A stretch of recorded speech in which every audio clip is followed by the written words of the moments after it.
Hello, Sophie Ash here, and I'm the founder of Prospology.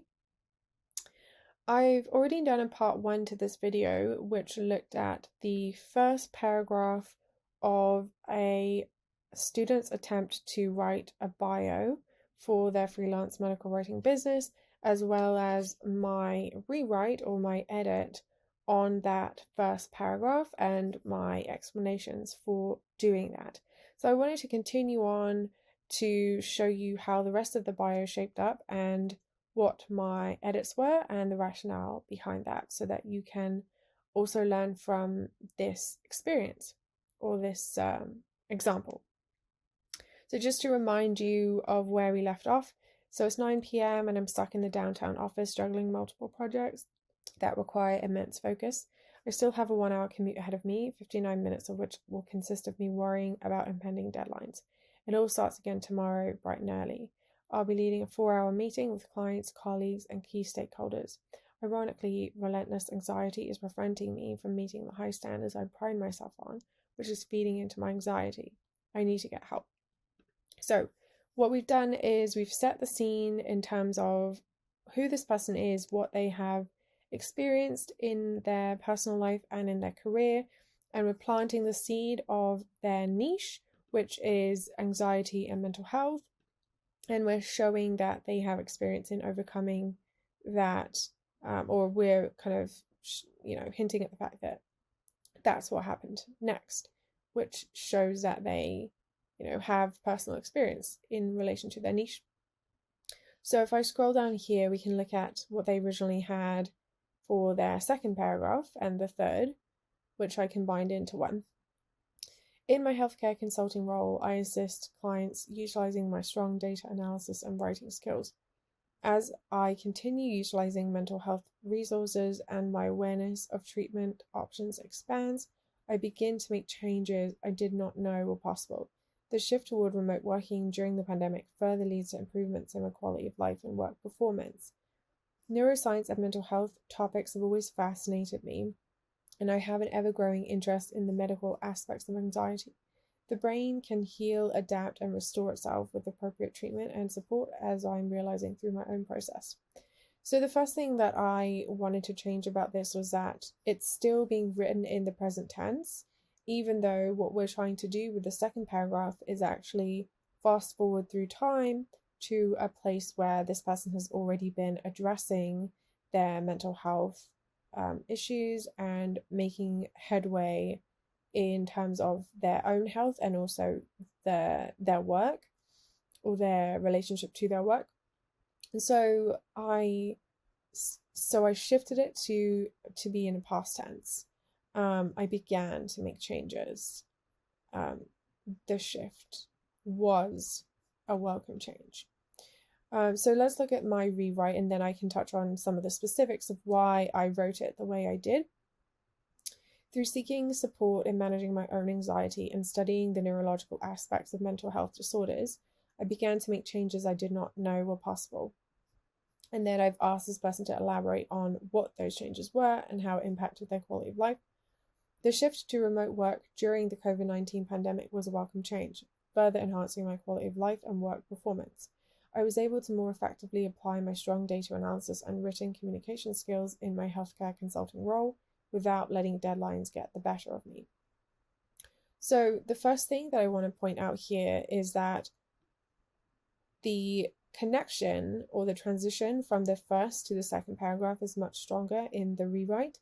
We left off with them needing to get help in the past, and now we're opening up with they've already gotten the support. So we're closing that loop and making sure that it's known that time has passed and I did this, and now I'm looking back on what happened. So first thing is through seeking support in managing my own anxiety. All right, so what comes next? We're mentioning that they are studying the neurological aspects of mental health disorders.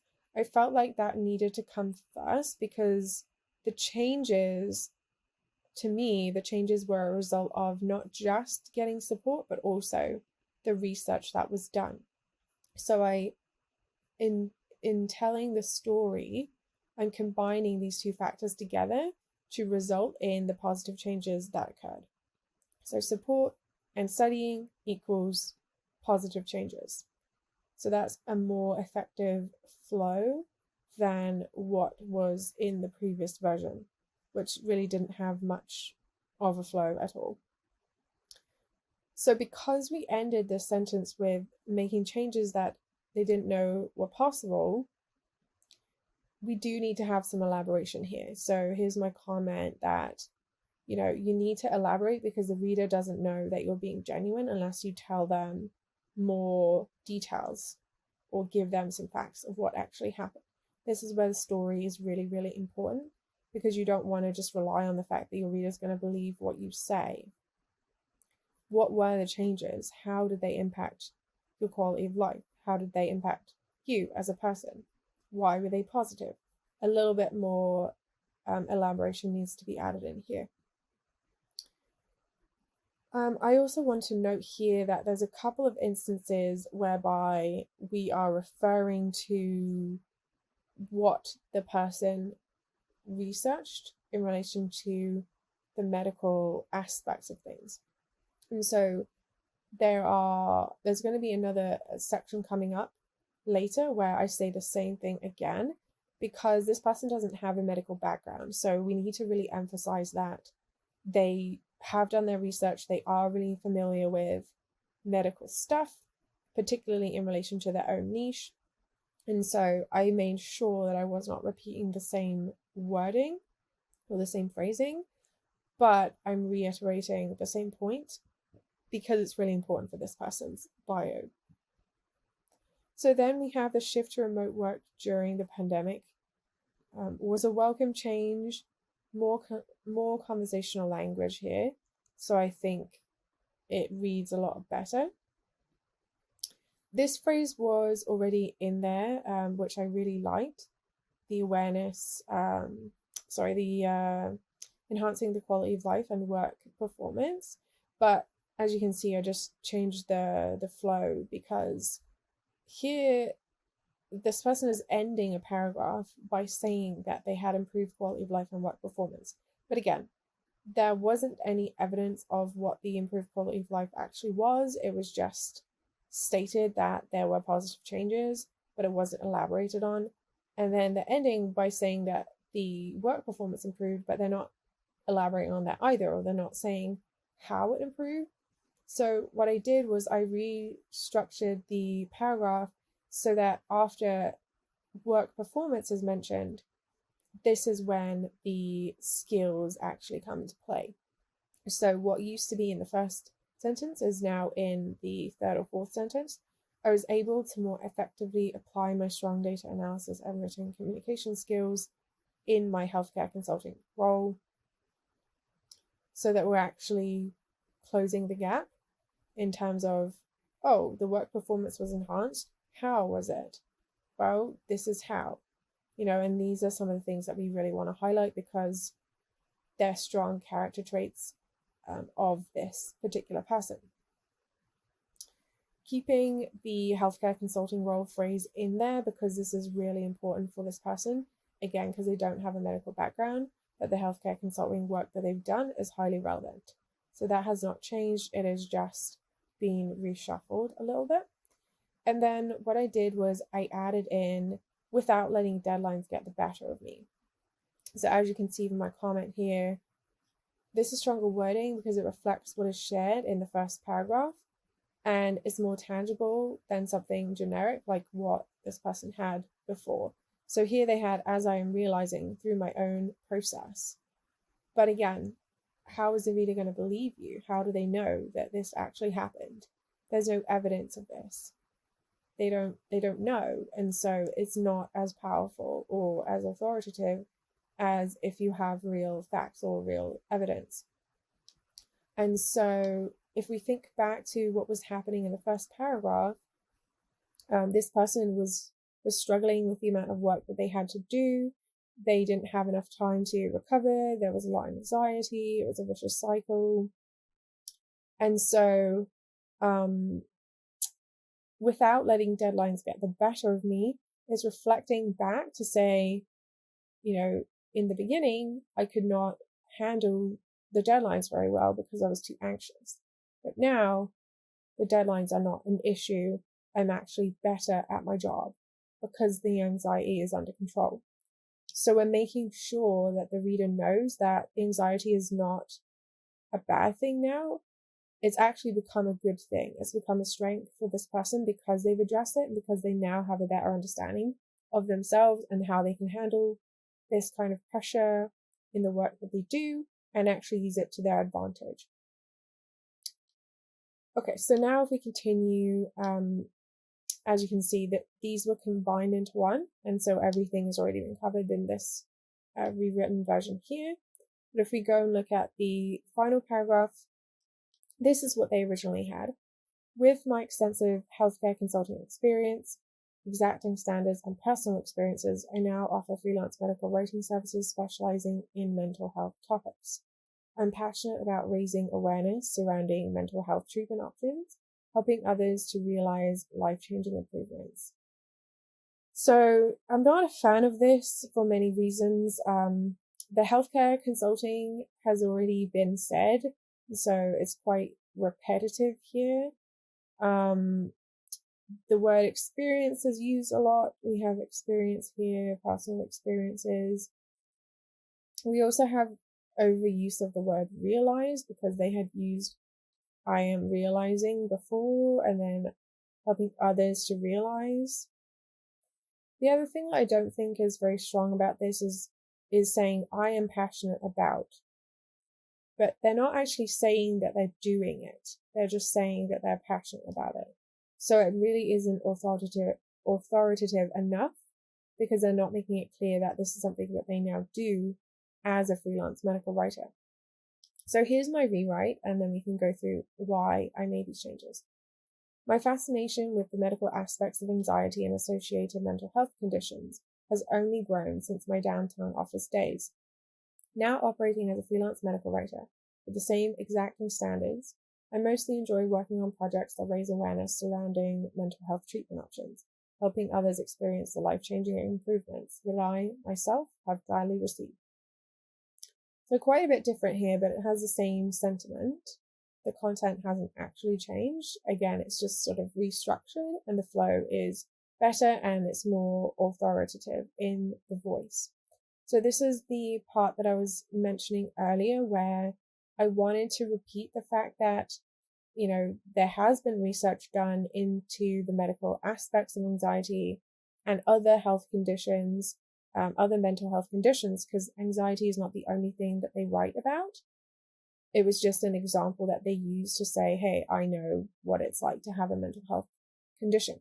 So you can see how the phrasing that I use here, the neurological aspects of mental health disorders and the medical aspects of anxiety and associated mental health conditions is different, but it's saying the same thing. So again, we are building on what happened previously, but we're fast forwarding in time to really accentuate the contrast of how things are now versus how they were in the past. So I added this bit here has only grown since my downtown office days. If we go back to the first paragraph, it's 9 p.m. and I'm stuck at the downtown office. So it's really powerful to bring that visual back in just to show how much has changed and how much this person has grown. And it closes the loop. So it's quite satisfying for the reader to see that. So now operating as a freelance medical writer, this really helps to be like, I'm in the present moment now. I'm talking about what I do now.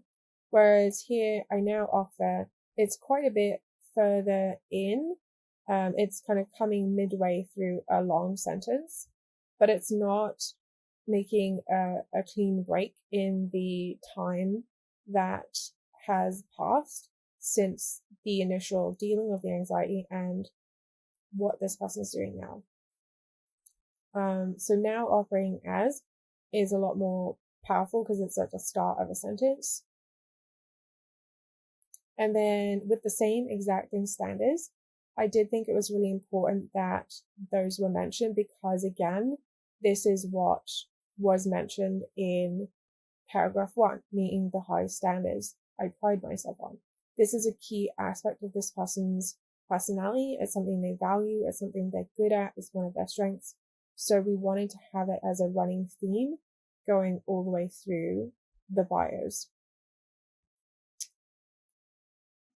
The phrasing here changed, again, because the I am passionate about does not say that they're actually doing anything.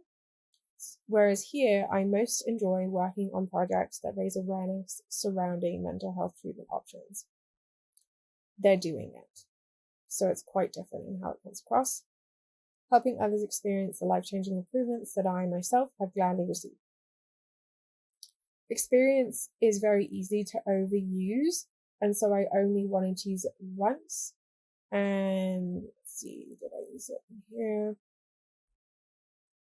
No, I was able to avoid using it in the middle paragraph because, again, I think it's overused, and I think there are much better words that we can use to mean the same thing. So here, helping others experience the life-changing improvements that I myself have gladly received. The gladly received also adds an element of gratitude into the mix, which I really like because it speaks to the passion without actually saying I am passionate. It's saying, I've experienced this and I really care about whether other people experience this too. So it's reiterating that, their niche is a good fit for them. And then lastly, we just have the CTA paragraph. So this is what they originally had. Please reach out to me at email to discuss how we can collaborate on your upcoming projects. So first of all, they're not reiterating their niche at all. And so that's a big wasted opportunity, I think. Second of all, they had their personal email address in here, which is not very professional. And so I suggested we switch that out for a professional one. So I just put a placeholder here for that. Also, I don't think that it was authoritative enough. The word please doesn't really give the impression that you're successful. It gives the impression that you need them because you don't have enough work. So here's the rewrite. Got a mental health related writing project that I can help out with? Reach out at email address and let's set up a call to discuss. There's also more of a clear call to action here because you're saying this is what I want you to do, and it's making it easier for them to actually reach out because they know what to do. So the word please has been eliminated entirely. It's just reach out and let's do this. Much more authoritative, much more confident. And so, as you can see, the original content was good. It covered everything that we wanted it to, but the actual way that it was written, the flow and the structure and the voice had a lot of work to do. And so now the story is very consistent all the way through. There are these very distinct jumps in the time points. You're getting to know the person better. You understand why they're mentioning the things that they are because they relate to their niche and the type of work that they do. And we have these running themes of, I've experienced this and therefore I'm passionate about doing this. And also, I have high or exacting standards, and I still have high exacting standards because that's something that I've always had and that I'm really good at. But the anxiety is no longer impacting my ability to meet those standards. And then we also have the running theme of, I've done a lot of research in this area of medicine. So it's not just my personal experience that I bring to the table. It's also the fact that I've researched it really well and it interests me. And so I think this is a really strong bio and it's come a long way since it started out. If you need any support in branding your freelance medical writing business, it is quite difficult and challenging. And so you're more than welcome to check out some of the resources on our website, prospology.com, or you can apply to join the waitlist of our signature business coaching program, the Thriving and Free Medical Writer Program, at our website, prospology.com. Thank you.